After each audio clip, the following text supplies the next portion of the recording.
Um,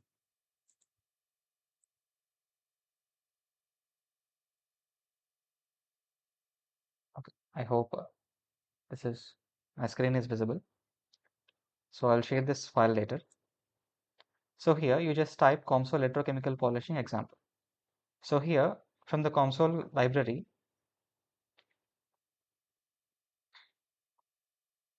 if you see, you'll have this is COMSOL library. So depending upon the type of your application, you can search for it and you will find some example which is similar, which is based in your domain. You'll find an example which is closer to your domain. So now, so when you search for this here, you will get either directly the project file, which is the simulation file that you will get. Along with that, you will also have a PDF where it will show you step-by-step instructions. So I have already downloaded this PDF, if you see. So this is electrochemical polishing. This is a documentation from COMSOL. This will first have introduction and defines what the model is. And then it will also show what the result you are going to get. And then it will give you a step-by-step instructions. Right from opening the software, it will give you step-by-step instructions on how to construct the model, how to build the geometry, and also how to mesh it, and what are the settings that you have to do to get the required results. So if you see, it will give you all of these step-by-step instructions. So if you follow this example, you'll first get an idea of on how to use the software. What are the different tools available? What is the layout of the software? You will be able to understand that. Okay. So initially, before you start making a model, try to see if any example is available closer to the model that you are going to solve. Now, coming to the layout of the software, let me just open a blank console.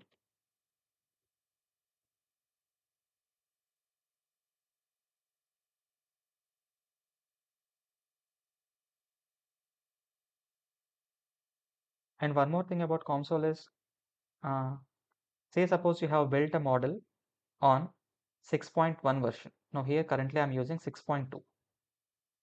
The 6.2 version can open the softwares, can open the models which are built on the previous versions. But say suppose if I have built my application on 6.2 version, this can't be opened in earlier versions. Okay. If you make your model on the latest version, that model can't be opened in a older version of COMSOL. So when you open the software, this is how the screen it will look like. So here you have model wizard. So usually we go to, and this is the toolbar. Usually we go to first click on the model wizard, and here we will select either it is a 0, which is a point, is it just a point, or a 1D model, or a axisymmetric 1D, or a 2D, or a axisymmetric 2D, or a 3D. Axisymmetric is the model will be symmetric about an axis, where if you rotate it about that axis, you will get the entire 3D model of it. Say suppose if you have a fluid flowing in a pipe. So what you can do is you can simulate it as a 2D axisymmetric model, where you will take a rectangle and then you will define one of the longer edge of the rectangle as an axis. Ultimately, in the result, you will get a circular pipe. You'll get a circular pipe as the result. I hope that's clear. So here we are just going to see a simple tool. So once you select this, now you have, these are the different physics. Depending upon your application, you can choose on what physics you would like to operate on.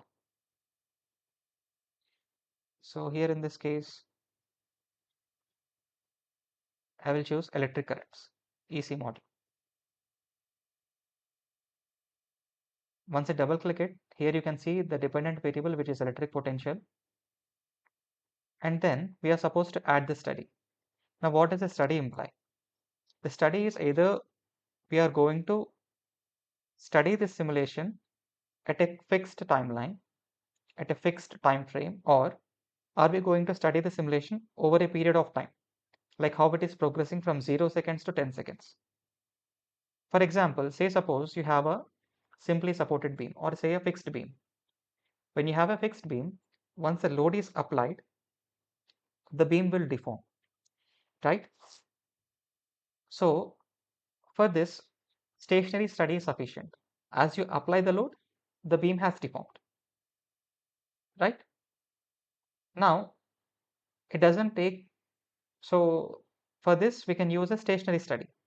But whereas, say suppose if it is a machining process, like in case of electrochemical dissolution, over a period of time, the material starts to remove. Say,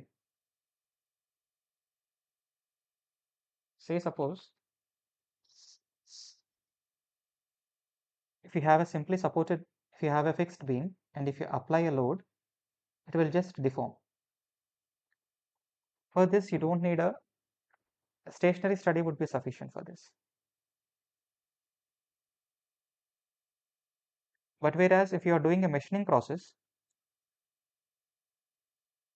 this is time t is equal to 0, and say over a period of 10 seconds, gradually the material will deform. This is for 1 second, this is for 5 seconds, this is for 10 seconds. For 10 seconds, say this much amount of material is removed, right? So this is t is equal to 10 seconds. So now here this is a time dependent. Similarly, if you see a fluid flow through a pipe, say suppose if a fluid is flowing through a pipe, over a period of time, the velocity will develop depending upon, and also depending upon the properties of fluid. Say suppose you have a converging and diverging nozzle. So over a period of time, you will get a stable velocity. So the velocity distribution at a section can be studied with respect to time. So depending upon the simulation and the problem that you are going to solve, you will choose it whether it is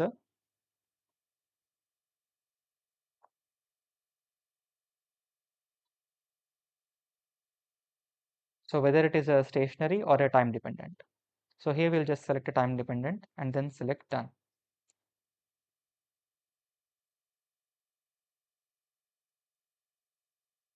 So now it will provide you the basic template. So this is how the COMSOL windows will look like. So here this is the toolbar. As you can see, this is the toolbar, and then you have a model builder. Model builder is a tree where you will get the step by step on how you are building the model. Depending on how you are building the model, it will gradually, the steps will gradually, you'll see all the options based on how you are building the model. They will appear here. And then now if you select a particular branch in this tree, it will, here in the settings pane, you will see what are the settings which are related to this particular branch. Okay, in this model builder, if you select a particular branch, you will see the related settings to it of that in the settings window. And here you have a graphics window. So here whatever you are modeling on, that model with those graphics, or whether if you are working on results, all the graphics will be displayed over here. And then here you have message prompts from the console. Say suppose if you are running the simulation, whatever steps that you do, this is created, this is finalized, or the simulation, this is computed, or if there is an error. So all those messages that you get here, and this is the progress bar. Say suppose when you are running the simulation, what is the, at what progress where the convergence is, that progress that you will get here. And this is the log, like which for each and every step that you execute in COMSOL, that will be generated as a log here. So this is the layout of COMSOL.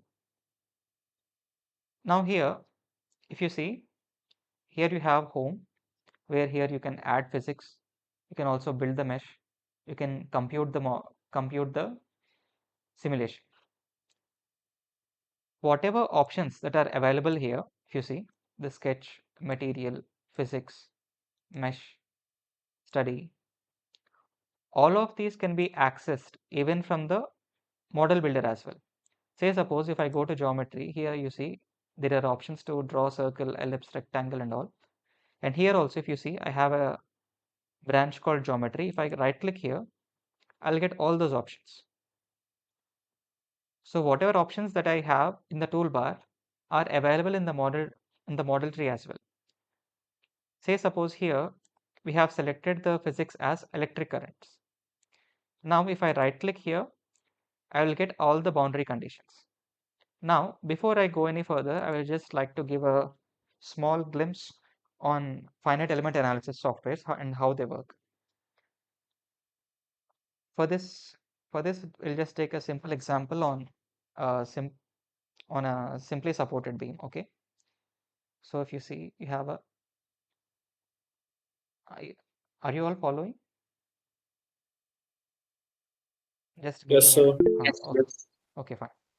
So usually, say suppose if we have a simply supported beam and if a load F is applied, or say a load P is applied here. Now because of this applied load, this beam will deform. This beam will deform. Now you have a simple formulas to calculate what is the deflection of this beam, right? Now in finite element analysis, what it does is when you build a model of beam in finite element analysis, you will just build a rectangle. You'll just simply build a rectangle. Now to this rectangle, you'll just give constraints as this end is simply supported and this end is simply supported. Now these two are the boundary conditions where you will specify here you are simply supporting it, which means here you don't have any deflection, right? At the point where the support is applied, the deflection here is 0. And then at the midpoint of this geometry, you will apply a load condition, a load. This will also be your boundary condition. You are applying a load P. This is also your boundary condition. And then you will have a governing equation, okay? A governing equation to calculate the deflection. So here in this case, you usually use Euler-Bernoulli equation to solve the deflection of this. So when you use what this governing equation does is, once you have built this model, we will discretize this geometry, which we also call it as meshing. What you do is you just mesh this geometry, which we will divide it into small grids. Okay, we divide it into small grids. Now we know, so these are the grid points at each node. These are called nodes. The intersection points is called nodes. Okay, so now this deflection is our dependent variable. Okay, this deflection is a dependent variable. Now in the boundary conditions, we know that at this point the deflection is 0. So in the boundary conditions, we will give certain values like here the deflection is 0, here the deflection is 0, and here the load is applied. Now using these boundary conditions,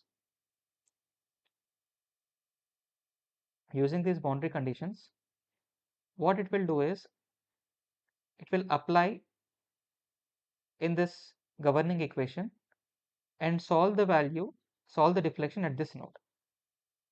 From here it will start solving, depending on your boundary conditions, it will start solving. And once it will compute the values over here, and then again it will start solving at these nodes. In this similarly, it will solve the deflection. What is the deflection of each and every node point? At each and every node point, it will solve what is the value of deflection. And ultimately, it will give you a final geometry of how it is deformed. By calculating deflection at these points, it will give you how your geometry has deformed. Okay. Now, based on this, now we can understand that the finer our mesh is, the more accurate our result will be, isn't it? The more nodes that we have, the more fine way that we get the deflection. You'll get the more accurate result. Say suppose if you take only, if you are dividing this whole beam only into 3 sections like this, so you have only very less number of nodes to work on. So the deflection that you're going to get will be not accurate. There will be a huge error in the value that you get, right? So it will depend upon how much finer. And similarly, if you are if you are refining the mesh more, say suppose if you are adding more number of nodes than required, then what happens is the computational time will increase a lot.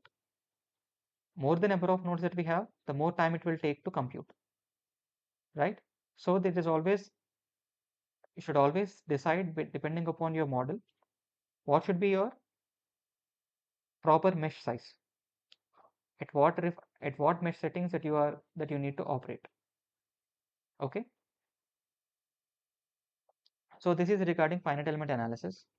Now here, as we are going to do simulations on electrochemical electrochemical polishing or any electrochemical study, I'll just give you a brief introduction on how electrochemical polishing or machining works. uh, do you have any do you have any idea, have you studied on electrochemical machining, anyone? Yes, sir. So can you just give me a small brief of what electrochemical machining is? Like electrochemical machining works on the principle of Faraday's law. Exactly. Uh, Faraday's first law states that MRR is directly proportional to the Hmm. mass of the material and directly proportional to the current also. It is directly proportional to the charge that is flowing and also directly proportional to electrochemical To the equivalence of a material. yes, sir. This is electrochemical equivalence of a material. So Faraday's law actually states that during electrolysis process, during electrolysis process, whether it is material dissolution or addition, it can be either, say suppose electrochemical deposition, which is electrochemical plating, or electrochemical dissolution, whatever it be. So the mass of the material that is changing is directly proportional to the charge that is flowing, the charge that is flowing in the electrochemical cell, and also it is directly proportional to electrochemical equivalence of the material. Say suppose if you are removing the material, it is electrochemical equivalence of the material which is being removed. Or say suppose if you are depositing or if you are electroplating, it is the electrochemical equivalence of the material which is being plated. Is it clear? So Q is nothing but I into T, and if you remove this proportionality constant, you get IT A F into Z. Clear? So this is Faraday's laws of electrolysis. Faraday's laws of electrolysis. So how electrochemical machining came into picture is, say suppose you have a say suppose you have a anode, and then you have a cathode. As this is anode, you are going to connect it to positive terminal, and as this is cathode, you are going to connect it to negative terminal. And these two are dipped into an electrolyte solution. Clear? This is positive and this is negative. Now, and similarly, you have a normal electric circuit. This is a battery, and then you have a switch, and then you have a bulb. Okay. Okay. So in case of any normal electrical circuit, what happens is from the negative terminal, electrons come out, and if the switch is closed, once the switch is closed, the electrons come out from the negative terminal, they'll go all the way here, they'll go into the bulb, so the bulb will start glowing, and again these electrons will return back to the positive terminal. This is how your circuit is closed, right? But say in case of this electrochemical cell, what happens is here, once you turn on this DC power supply, electrons will come to cathode. Okay, electrons will come to cathode. Now, these electrons won't travel in this liquid medium. Instead, what happens is, in this you have ions. You have, say suppose if you are prepared with a normal salt solution which has NaCl, you have Na plus, Cl minus, and also H plus and OH minus. So you have these ions. So these positive ions are called, what do we call these positive ions? Can anyone say? Cation. Yeah. So we call these as cations. So the cations gets attracted to the cathode, and these negative ions are called,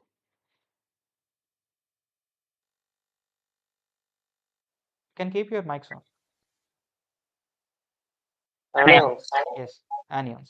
So these negative ions will be attracted towards anions. So now these electrons are accepted by this cations. So these electrons get discharged and they reduce this cations. They get reduced and they come out as hydrogen gas. And these OH minus ions, they release electrons here. They give away the electron. They give away the negative charge. So they give away the electron and oxygen gas is liberated. Either this, along with this, say suppose if you are using iron as your anode material. If you are using iron as your anode material, then what happens is, here this iron atoms that you have, what they will do is they will release electrons and they get discharged into the electrolyte as Fe2 plus or Fe3 plus. Okay, they get discharged into the electrolyte as positive ions and they release these electrons. And now whatever these electrons are released, they will go back into the positive terminal. Okay, now with this the circuit is complete. So the number of electrons that are coming from the negative terminal will be released from the anode to the positive terminal. So with this the circuit is complete. Clear? So now the beauty of this electrochemical process is, when this metal ions, metal atoms from the anode are getting discharged into the electrolyte, randomly the material is getting removed, right? Without applying any force. We are not applying any force, nor we are applying any heat. Without applying any force or any heat, the material is getting removed. So instead of this random material removal, they wanted a controlled material removal. So what they have done is, here we have a cathode and here we have an anode. They have placed it at a close distance. Okay, at a close distance of h, they have placed it. Now a concentrated electric field is just developed in this region alone. A concentrated electric field is developed in this region. So the material removal takes place only in this region, right? Because this is the shortest distance. This being the shortest distance, we have the conductivity is more in this region. We'll have very less resistance. So only in this region the material gets removed. Is that clear? So this is how electrochemical machining came into existence. ECM. Okay. Now coming back to our example, if you see,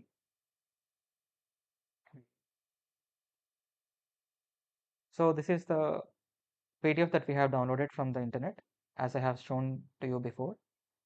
So in this case, what I'll just briefly explain about what this model is.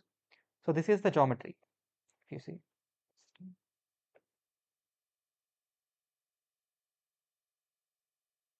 Yeah. So this is the geometry.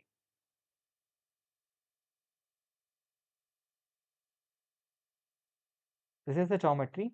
So in this, because this is a finite element analysis software, here also we apply boundary conditions. So in boundary conditions, this is connected as negative and this one is connected as positive. So negative we call it as ground and positive we just call it as potential, electrode potential. Okay. So now here they are simulating on, say suppose you have a surface, a random surface. A random surface will have peaks and valleys, right? So if you zoom this one, it will appear like this. You'll have a peak and you have a valley and a peak and a valley like this. So here they are just taking this one peak, on the surface. Okay.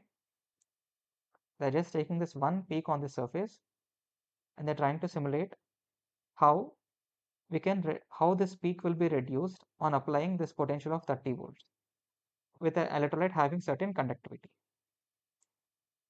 with this distance between them. So say we call it as H. Is this clear so far? Yes, sir. Okay. Okay. So once again coming back to the Faraday's law, just a small thing to discuss. So here in Faraday's law, here we have seen M is equal to I.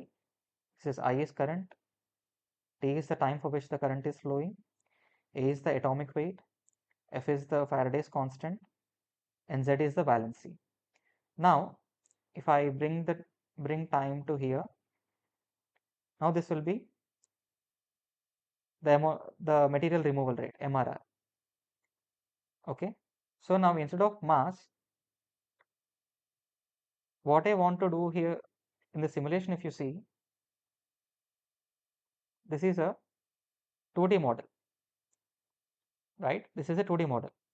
So now to know how this material is getting removed, we have to know with what speed. Say suppose if you are meshing this model, okay, once you mesh this, what you need to analyze is you have to know the points over here. You should know at what speed these points are moving in the upward direction, right? Only then you will get the final geometry. Ultimately, using in this model, what you're going to see is how much material is getting removed at these parameters, right? This is our goal. How much material, how much of this asperity is getting removed. So to know that, we need to know what is the speed at which, when you apply these parameters, what is the speed at which the nodes in this geometry are moving. Clear? So at what speed this is moving. So to know that, we have to calculate what is the linear material removal rate. We have to calculate, this is just the amount of material that is getting removed. But here we need to calculate linear material removal rate. So for that we can just modify this formula as, so this is m by t, and you can write mass as density into volume, right? If you replace mass as density into volume by T is equal to IA by Fz. Now you take the density towards here, Fz rho, and now you divide it with area across. I'll write area as AR IA by Fz rho AR. Okay. Now current per unit area is current density, right? Current per unit area is current density, and here A by Fz rho, and I am writing current density as T. Okay. And volume per unit area, you will get linear. Volume per unit area, you will get it as height, and the height how it is varying with time. So now you get linear material removal rate.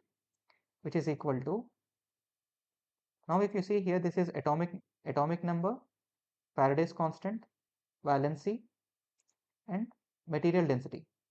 All of these are constant values. You can term this as electrochemical dissolution constant K of that material. So finally, you will get it as linear material removal rate of the material is H dot is equal to K into current density. Okay.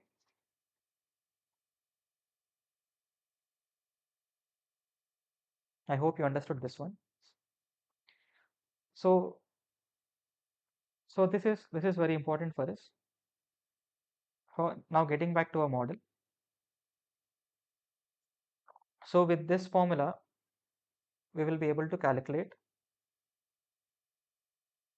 So with this formula, H is equal to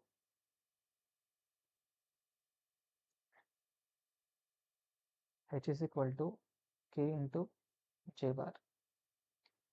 So with this formula, we'll be able to calculate the final geometry of the material, right? So coming back to the model,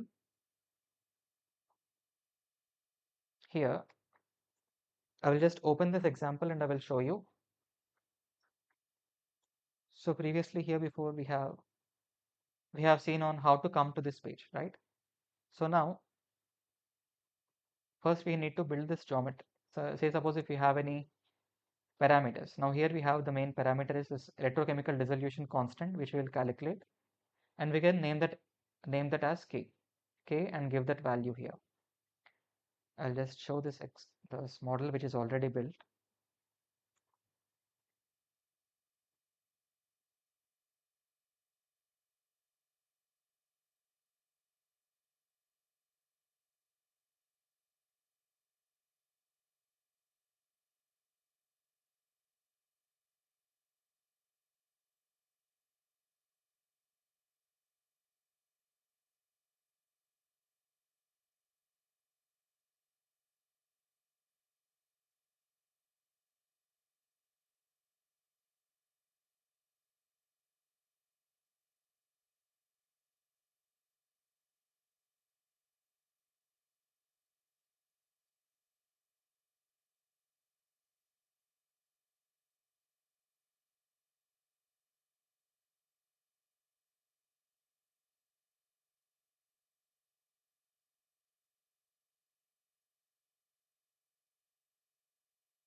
So this is the model which is already built.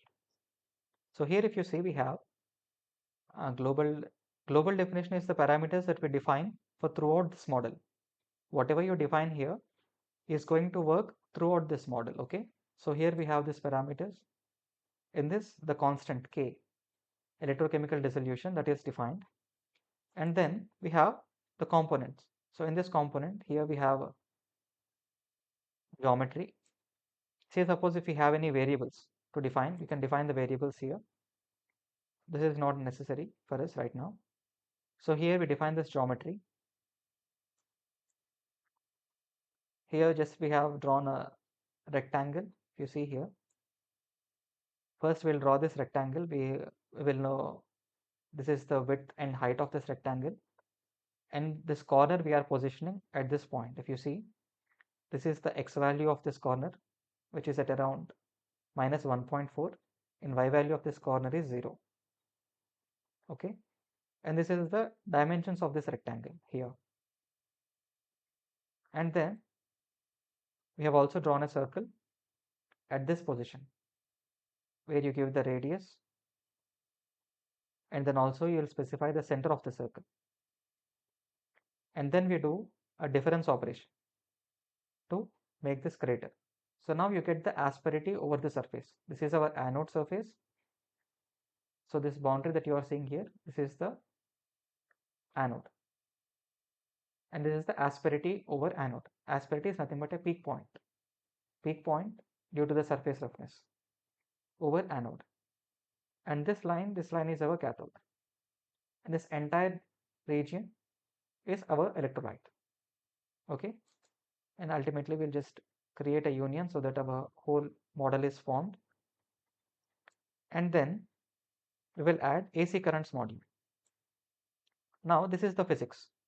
This is the physics part where you will define, you will choose this module depending upon the governing equation that is required to solve your model. Clear? So depending upon the problem that you are going to solve, you will select, you should have an idea on what is the governing equation that you need to use. So, and in which module that governing equation is available. Okay. So in case of this one, the governing equation that we use here is Laplace equation. Laplace equation, which will give you the distribution of electric field. This electric currents, if you see this equation, this is the Laplace equation. This Laplace equation will give you the distribution of this electric field in this region. Okay, this will give you distribution of electric field in this region, and here it will also give you in this model what is the dependent variable that we have, that is electric potential. So when you solve this model, it will give you the distribution of electric potential throughout this domain. Okay, usually here, because this is anode, see, according to this example, we are going to apply 30 volts over anode, but we don't know with at this in this electrolyte at any given point what is the potential. So this model will calculate the potential distribution throughout this geometry. Clear? And then here, if you see, you have something called as a D. Once you add a certain physics, like if you see in this example which we have previously created, we haven't done anything here, but when I added this physics, if you see, this has some default boundary conditions. Okay, this D indicates that these are the default boundary conditions. So coming back to this one, so depending upon the boundary conditions that you apply in the default boundary condition, so here insulation is the default boundary condition and initial values. So by default it will insulate the entire geometry. Okay, by default when you don't apply any of this, insulation is nothing but the potential at these points is 0, right? So when if you don't give any boundary conditions, by default it will just completely insulate the surface. Now when you specify electric potential as 30, so this is our anode. Throughout this boundary we have given electric potential as 30, and then we have, this is our cathode, and here we gave, here when you say ground, the electric potential over here is 0. So this is the ground. So now you have defined your boundary conditions, and also you need to define the conductivity of the electrolyte. So here if you see, this is the electrolyte conductivity in Siemens per meter. So you need to know the conductivity of the electrolyte as well. Okay. Now once you define your boundary conditions, now you just mesh your geometry. Okay. Here physics control, here they have selected fine. You can also select extremely fine. If you see, now it is much tighter. We'll just select extra fine. So now this is meshing. This is meshing. So now if you see here, the electric potential will be calculated at each of these nodes. Okay. At each of these node points, electric potential will be calculated, and thus you will get electric potential distribution. So now this is also a time dependent study. So we are studying from 0 seconds to 10 seconds. From 0 to 10 seconds, how is this material or the peak point is getting removed? That is what we are going to study here. From 0 to 10 seconds, how this peak material is going to get removed. So you will specify the time range. You'll also select the physics that you are going to compute, and then I forgot to mention about this. Now this is a deformed geometry. So now here, with this you will calculate what is the potential distribution throughout this boundary, but you don't know just with this physics alone, you don't know how much material is getting removed, right? Because here you don't have any boundary condition that will let you know how much material is getting removed. So now for that purpose, we use deformed geometry. So now deformed geometry, what it does is, now this is your deforming domain. Here, this is our anode. Now we know that the deformation occurs only on anode because these surfaces are insulated, and this is our cathode. Deformation only occurs over here anode because we are doing machining process. That is what we want to calculate. So we will give a prescribed mesh velocity for all the nodes over this boundary. Okay, for all the nodes over this boundary, we will give a prescribed mesh velocity based on Faraday's laws of electrolysis. Okay, so this EC dot ij, EC implies EC from this electric currents module. We have a parameter called J, Nj is a vector J. So we have this parameter called J, which is nothing but current density. So EC dot J is current density from this module EC into this K, which is your electrochemical dissolution constant of the material. Usually, as we have alloys, we have a formula in VK Jain sir's book on advanced electrochemical machining processes. So in that, if you see, you have a form, they have clearly specified the procedure on how to calculate the electrochemical dissolution for alloys. Okay. Or if you have a pure metal like copper, and if you are calculating electrochemical deposition or electrochemical dissolution of copper, you can just simply do atomic mass of copper by valency of copper. And then you have fixed mesh. So only we are deforming this mesh alone, and the rest of the boundaries are fixed. Okay, and the rest of the boundaries are fixed. So now, so what we have done here, by using variable from here to here, we have coupled it. We have coupled these both physics. Okay, so we have coupled deformed geometry physics and electric currents physics. So this becomes a multi-physics model. And say suppose along with this, if you'd like to also simulate the flow of electrolyte.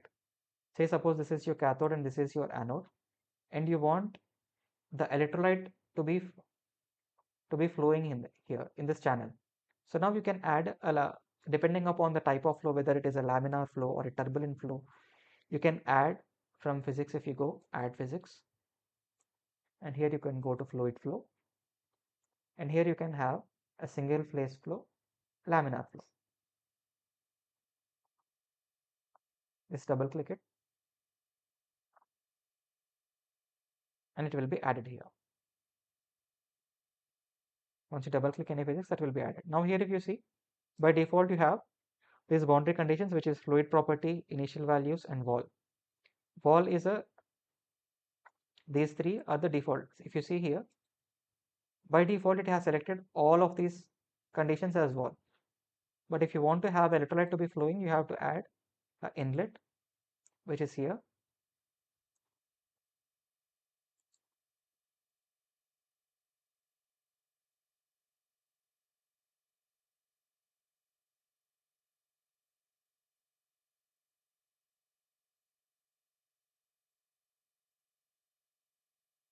Here, I've selected this as inlet, and then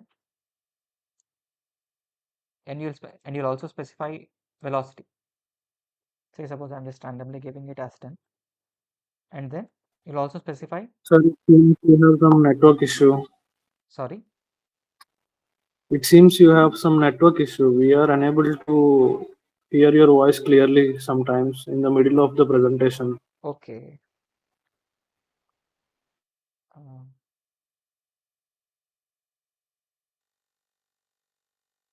and it seems to be connected here. Anyway, I'm also recording this lecture, so in that you won't be having any.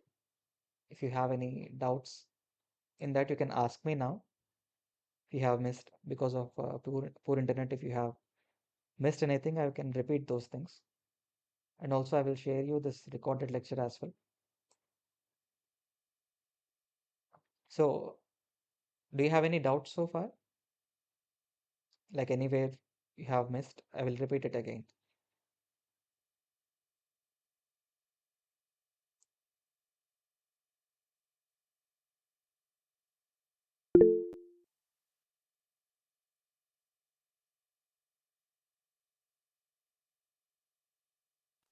No, sir, nothing.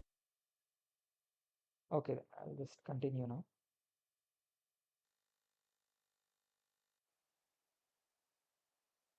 So in this way you can add the boundary conditions.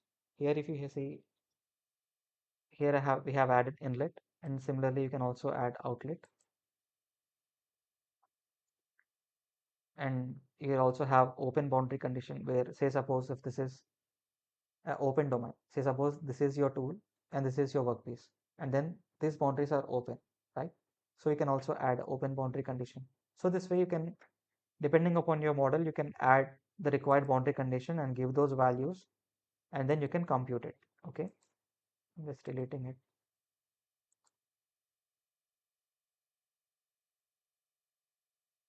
So depending upon the model, you can add the necessary physics. So always the thing that I would suggest is always first initially start with a very simple geometry and very basic, just the basic physics that you require. Say suppose if you're doing electrochemical simulation, just use only these two initially.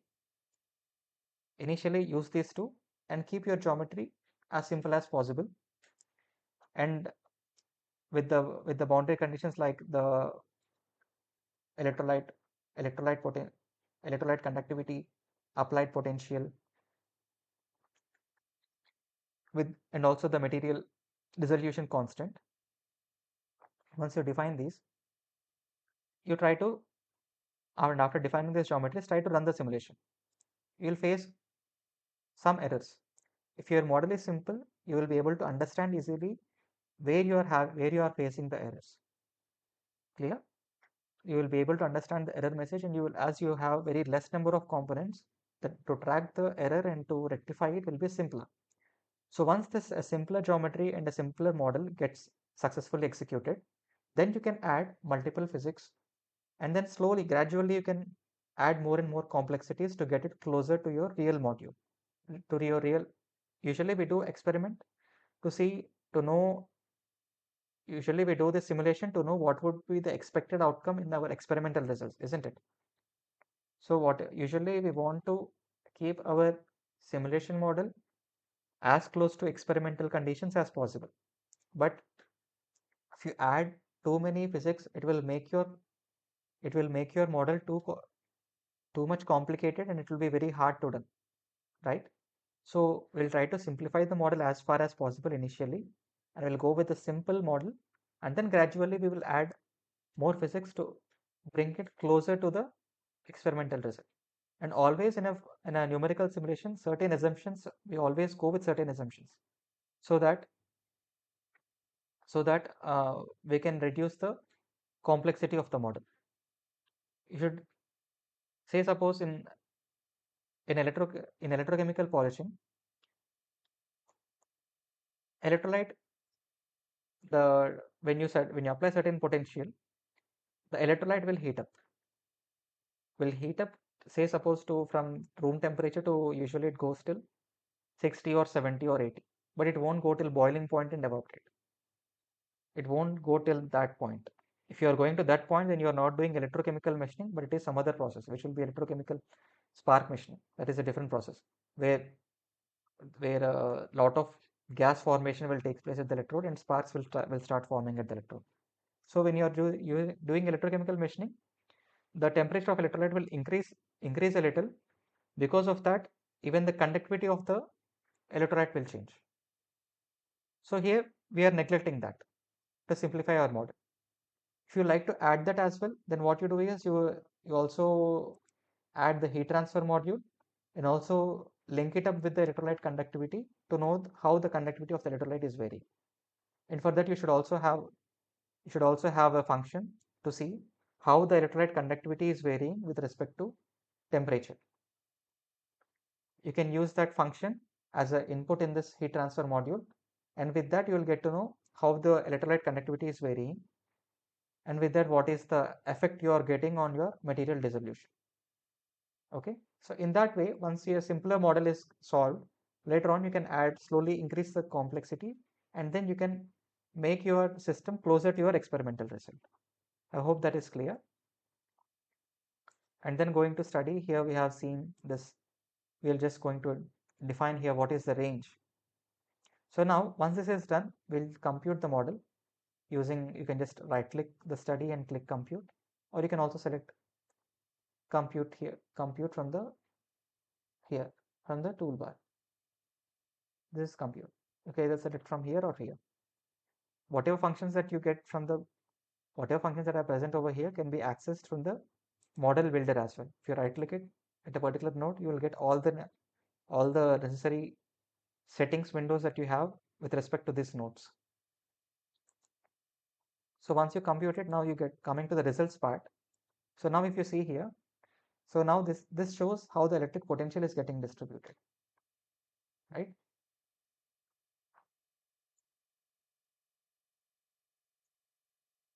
Here this shows how the electric potential is getting distributed. Now here if you see, at cathode we have applied 0 potential. At anode we have applied 30. We have applied the potential as 30. Now here it is showing the geometry at 10th second. Now here if I am plotting at 0th second, here if you see, this is our initial geometry. If you see, this is our initial geometry.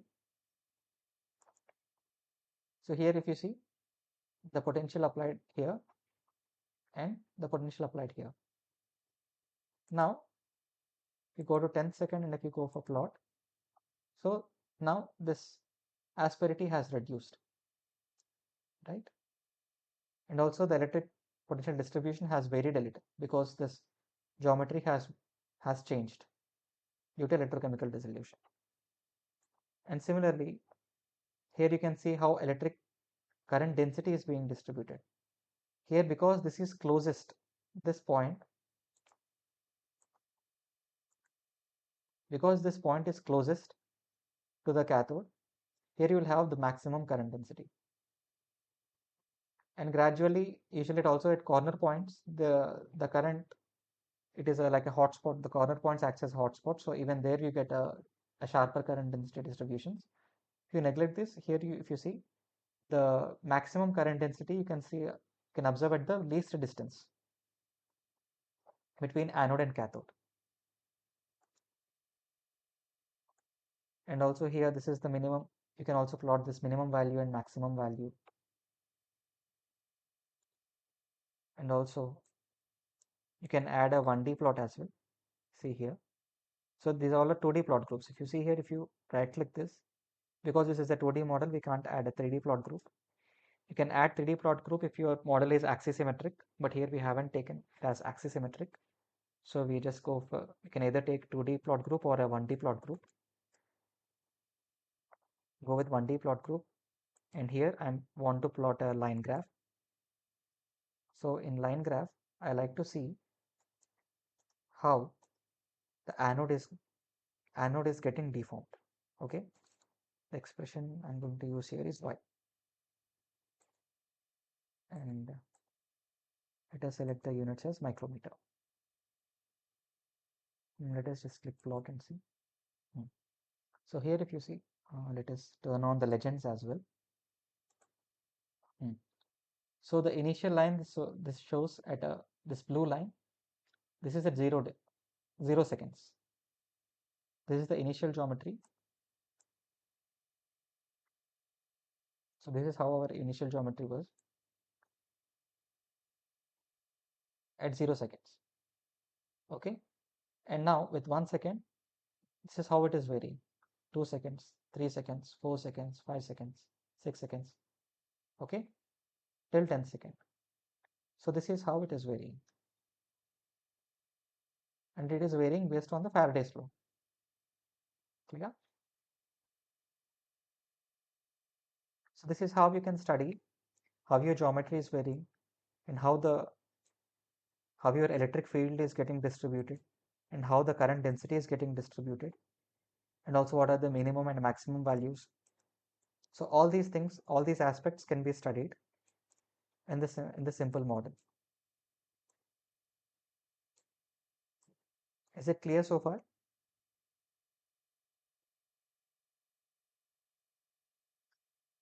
Any doubts?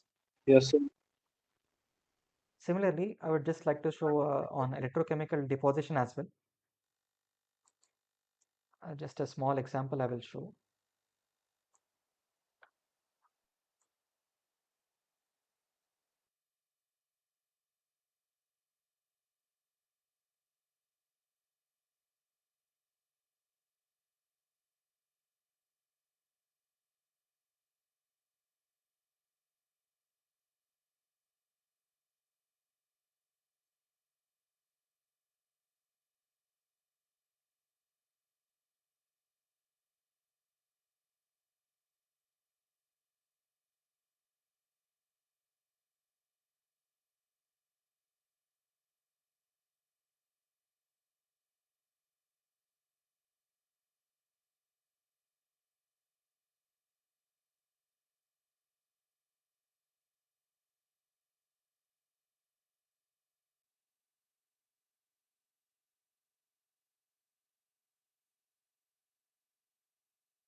Here this is actually through mask machining process. In through mask machining process, what happens is we have a anode and a cathode, and on anode we want material to be removed only in a particular regions. Okay, we want the material to be removed just in certain particular regions so that a texture will be formed over anode surface. So what we do is we'll take a sheet, and on that we will make holes, and we will paste that sheet where we have cut the holes over our anode.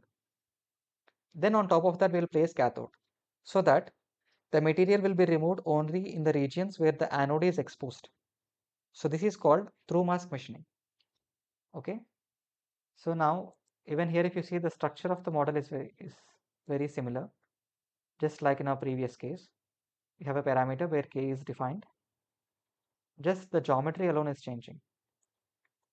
So just they have built this geometry using, because it is a 2D geometry, you can directly build it in COMSOL. If you have any complex 3D models, you can also build it in any 3D modeling software like Fusion Pro 360 or any other 3D modeling software like SolidWorks. And you just have to export it as IGES format.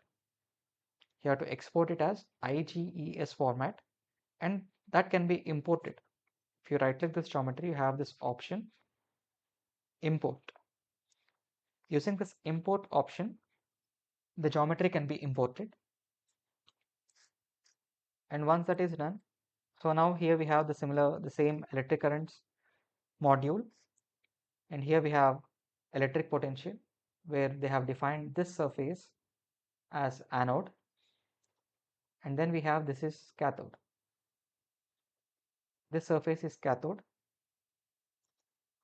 and the rest of the parts are insulated. Okay, so now because it is insulated, only in this region the material will be removed. This is through mask machining, so only in this region the material will be removed. So if you see this 1D plot group, so here if you see, this is run for 150 seconds. This is the initial surface. This is surface after 150 seconds, and this is after 350 seconds, 300 seconds. So now depending on this, now you can decide the size of your mask. Say suppose if you are using a mask which has very less gap between these 2 points, then what will happen? These two will overlap, isn't it? Instead of getting a pit and then again a leveled surface and again a pit and a leveled surface, you will get a W here instead of that, right? So now the simulation will help you to decide what should be the minimum distance that should have between the exposed areas, or you can say the pitch. You can decide the pitch of the mask from the simulation. So in this way, the simulation will help you to know the current density distribution or the geometry that you are going to make. So in these aspects, the simulation will help you, right?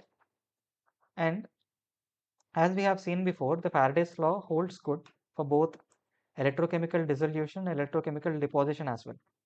So in deformed geometry, if you change the sign as positive, instead of getting material getting removed, it will simulate how the material is getting added, right? If you change the sign, you will get to know how the material is getting added. So with that, you will get to know that will be your through mask electrochemical deposition. Just this simulation model will only help you to observe what will be your final geometry and whether you have chosen proper pitch between your values or not. To just see only these two aspects, this kind of simulation is helpful. If you want to even do electrode kinetics, like how the reactions are happening at the electrode, you can select, instead of this electric currents module, you can select secondary current distribution, where it will use Butler-Volman's expression to calculate the electrode, to find out the electrokinetic reactions. And also you can use a tertiary current distribution, where it will also where it will apply, use a different boundary, which use a different governing equation, which is a fixed law of diffusion along with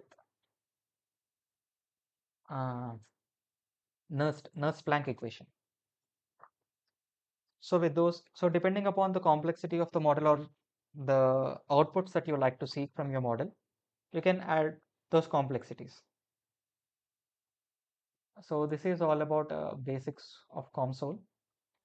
I would recommend you to install this software from the link that I have shared, and I will also give you the link of this example as well.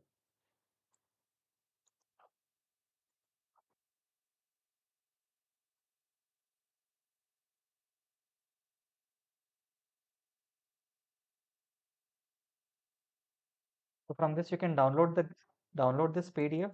Just through this step-by-step process, try to build this model. Okay, from the step-by-step process, try to build this model so that you will get familiarized with what are the tools that we have in COMSOL and how to make a basic model. You will get an idea.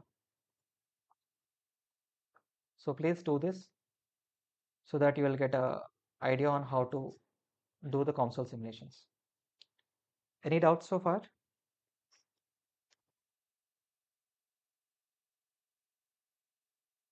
No, sir. Okay, and in the chat box, I also shared my WhatsApp number. So if you have any doubts, you can also message me on WhatsApp. Okay. Yes, sir. Please assist us after after a while also Sure, if we definitely, have some definitely, doubts. definitely, sure. You start working on this. You first install this and do this example, and I will also share a few more Sure, sir. examples as well. So practice with them, and even Divyan sir will keep a track of what you are working on, and we also have we have a mini experimental setup in the Bhubaneswar lab, and also in BITS Pilani also we have a electrochemical machining setup.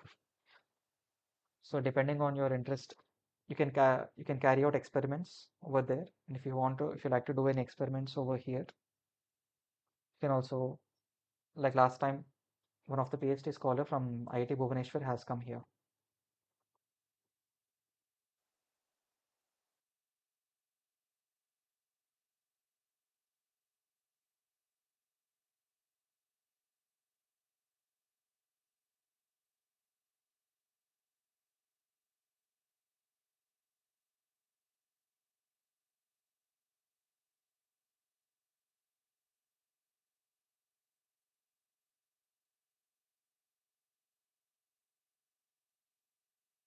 Sorry for the interruption. I think this is a network issue before. So yeah, so depending on your interest, you can try for electrochemical deposition, or we can also call it as electrochemical 3D printing. You can also try for that. or you can try for electrochemical polishing. My my PhD is on electrochemical polish, but I have worked on electrochemical micromachining, electrochemical deposition, and you can also work on electrochemical through mask machining. So you have multiple areas to work just based on the ECM itself, just through electrochemical dissolution, just holding this application as electrochemical dissolution or electrochemical addition. You have multiple areas to work on. So whichever grabs your interest more, you can work on that. You can also try, there are, like in last time, some people have worked on fabrication of micro tools. So depending on your interest, you can work on this, and we're always willing to assist you. So if you have a good experimental data and a simulation data, it can be converted into a research paper as well, which will be a good boost to your career. So do you have any other doubts?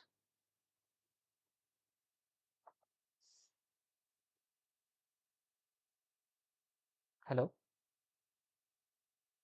Yes, sir. No, No sir. doubts. Okay, so now with this, I'll conclude this session today. So if you have any doubts, you can message me, or if you have any further explanation, we can arrange one more Google Meet. We can also arrange Google Meets in future as well. So with this, I am concluding this class session today, and after a while, I will just upload this recording in the Google Drive, and I will share that link with you. Okay. So, Okay. okay, sir. Thank you for your time. Okay. Thank you. Thanks, everyone.